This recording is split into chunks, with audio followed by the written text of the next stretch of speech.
celebravam a liturgia em honra do Senhor e jejuavam, o Espírito Santo disse: separai para mim Barnabé e Saulo, a fim de fazerem o trabalho para o qual eu os chamei.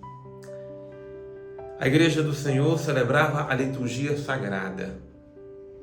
A liturgia é a celebração da palavra, é a celebração da Eucaristia. A liturgia é a presença viva de Deus no seio da comunidade. A liturgia é o nosso culto público, é o nosso culto oficial que nós prestamos a Deus. Quanto é importante o nosso zelo e a nossa participação nas ações litúrgicas da igreja.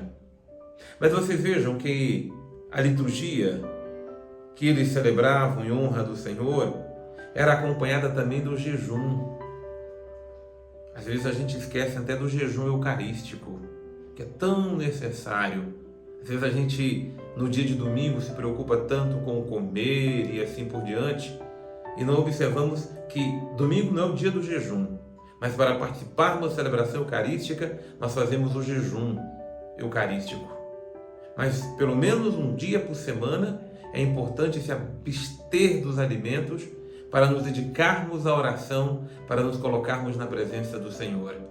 Nos abster dos alimentos para nos enchermos da graça do Espírito, para sermos direcionados pelo Espírito, como a igreja que agora está sendo direcionada. É o próprio Espírito Santo que está instruindo, que está iluminando e dizendo: separai para mim Barnabé e Saulo.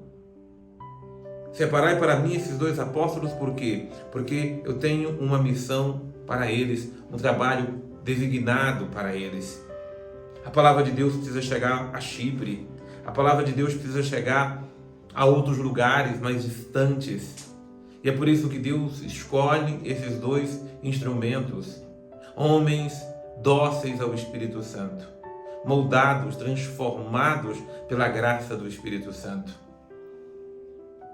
Como Deus tem missão para realizar no meio de nós.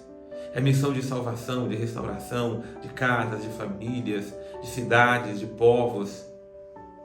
Para isso, Deus precisa de homens e mulheres que sejam dóceis à ação do Espírito Santo. Peçamos hoje essa grande graça. A Igreja do Senhor, desde os seus primórdios, era uma igreja submissa ao Espírito Santo de Deus. E quem se faz submisso ao Espírito Santo de Deus é o próprio Espírito que conduz para a missão que Deus tem para realizar neste mundo. Às vezes nós queremos realizar a nossa própria missão, quando na verdade é Deus que tem o desígnio missionário, é Deus que tem uma missão designada para que realizemos na sua igreja e no mundo. O que precisamos cada vez mais é sermos dóceis, instrumentos da ação de Deus, instrumentos da graça de Deus. Precisamos cada vez mais sermos conduzidos e levados por Deus para que a obra de Deus aconteça. Por isso pedimos hoje a graça da submissão, a graça de nos subtrairmos de nós, para que seja somada em nós, multiplicada em nós a ação do Espírito Santo. Nós não sejamos a causa de divisão, mas nós sejamos a causa de união. Nós não sejamos a graça da dispersão. Aliás, nós não levemos a desgraça da dispersão, mas a graça da união, mas a graça da missão de levar o amor de Deus, o Espírito Santo de Deus aos corações. Que Deus nos dê tamanha graça. Deus abençoe imensamente você.